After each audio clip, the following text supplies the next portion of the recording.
If you're a single mama, this video is for you. So, I've been a single mom. So, ngayon kasi may asawa na ako. So, I'm not a single mom anymore. But, I've been a single mom for a long time. And I believe I could relate to you. And I've met a lot of people na single mother. And being a single mother is not very easy because we need to be a father and a mother at the same time. And also, being a mother and a father at the same time, we are also healing from the trauma and the things that we got through. So, ang hirap nun kasi na nag-aalaga ka ng mga anak mo, binubuhay mo yung mga anak mo, at the same time, nag-heal ka. And if you are a single mom right now, I want to encourage you to be strong, that you need to get your strength from the Lord. I will read the passage for you. Ito po yung passage na nakapag-survive sa akin for how many years. And I want to share this to you. Open your Bible in Isaiah 54. So I will open my Bible in Isaiah 54. And I will read to you this passage. Kasi itong passage na to, when I was in my lowest moment of my life and everything na is, alam mo yun, gumuho during the time na, na naging single mom ako. Itong passage na to ang binigay sa akin ni Lord, and this is a love letter sa inyong lahat. Single mamas, are you listening? Oh, if you have your Bible, open your Bible in Isaiah 54. I'll be reading in NASB. Sabi dito, sing, O barren, you who have not born, break forth into singing and cry aloud. You who have not labored with child, for more are the children of the desolate than the children of a married woman, says the Lord. Enlarge the place of your tent, and let them stretch out the curtains of your dwellings. Do not spare, lengthen your cords, and strengthen your stakes. For you shall expand to the right and to the left, and your descendants will inherit the nations and make the desolate cities inhabited. Verse 4, do not fear, for you will not be ashamed, neither be disgraced. For you will not be put to shame. For you will forget the shame of your youth, and will not remember the reproach of your widowhood anymore. For your Maker is your husband. Diba? Sarap pakinggan. The Lord of hosts is His name, and your Redeemer is the Holy One of Israel. He is called the God of the whole earth. Alam niyo po ba tong verse 5 na to? It really resonates me throughout being, actually up till now. Kasi, the Maker is your husband, meaning that He will be your partner, He will be your provider, your protector, your leader. He will be your comforter. He will be everything that you need. Kaya single mamas, I want you to ponder this verse because God is really one breath away. If you are lonely right now, ang hirap labanan ng loneliness because, you're gonna seek companionship to anything or anyone that could satisfy this loneliness. And when you seek the Lord in this season of your life, I want you to know that He will be your everything. He is your husband. He will be a father to you. He will be a provider for you. He will love you for who you are. Your past, present, and future mistakes it's already gone. It's already erased because of His wonderful love. And verse 6, sabi po dito, for the Lord has called you like a woman forsaken and grieved in spirit, like a youthful wife when you were refused, says the Lord. For a mere moment I have forsaken you, but with great mercies I will gather you.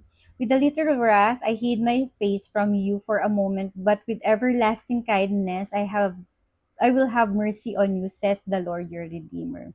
For this is like the waters of Noah to me, for as I have sworn that the waters of Noah would no longer the earth, so I have sworn that I would not be angry with you nor rebuke you. Ito po yung life verse ko, verse 10. Isaiah 54 verse 10. For the mountains shall depart, and hills be removed, but my kindness shall not depart from you, nor shall my covenant of peace be removed, of says the Lord who has mercy on you.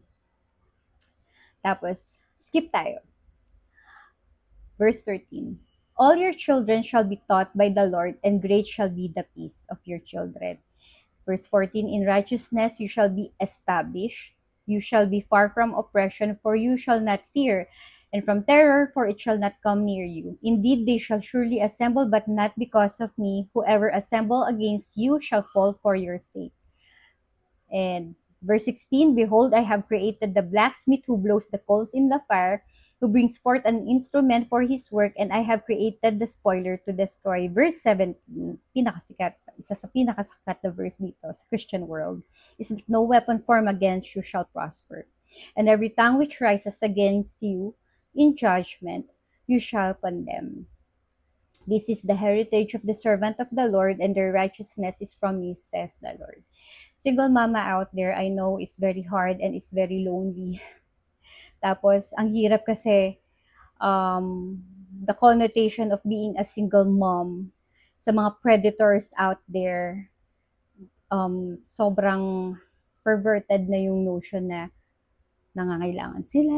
Alam niyo po yun, mga tigang yan. Sorry, Lord. Pero, yeah, di ba?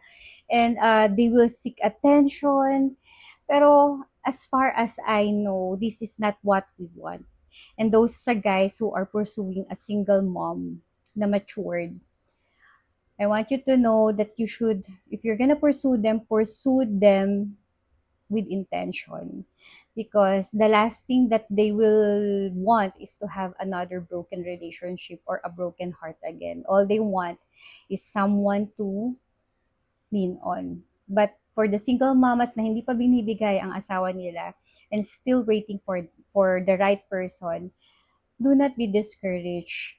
Kasi when you fully learn and understand that your identity is in Christ and not in the relationship and not in a relationship or anything material or anything provision, if you fully understand na ang gusto lang ni Lord is maunawaan mo na dapat bago ka pumasok sa another marriage or another relationship is dapat buo ka.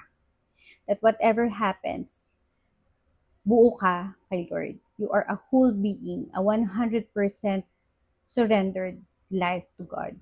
And maybe, hindi pa ito yung tamang time na magkaroon ka ng asawa because God is still binubuo yung mga broken pieces sa heart mo. Because the next relationship that you're gonna have or the marriage, the marriage that you're gonna have in the future is God-given and it will be the best relationship that you will ever have. Take it from someone who has that kind of blessing. That I have my husband and he is a real blessing to me and my kids. Na tipong, I never knew that there will be a guy na nag-exist ng tulad niya. And nag-exist siya na sa pagmamahal, na minamahal niya kami, kagaya ng pagmamahal ni Jesus sa amin. And I am so blessed to have that kind of husband. So single mamas, don't be lonely. Seek God. Be in His presence. Serve Him. Know Him more. Have time with Him alone. Enjoy the moment, yung mga moment na enjoy mo yung time ng singleness mo. Because singleness is a gift. Kasi once you get married, you can never go back. Diba? You can never go back. Yun po ang katotohanan. And we don't accept divorce or annulment as an option. Diba? So yun po. And I want you to be encouraged in my testimony that there is a God who will make you whole first before giving you another man who's gonna love you like He does. So yun po, I hope you're encouraged. Single mamas out there, God will provide. He will be a husband to you and he will be the best father that you're gonna have. So heal and seek God. Bye.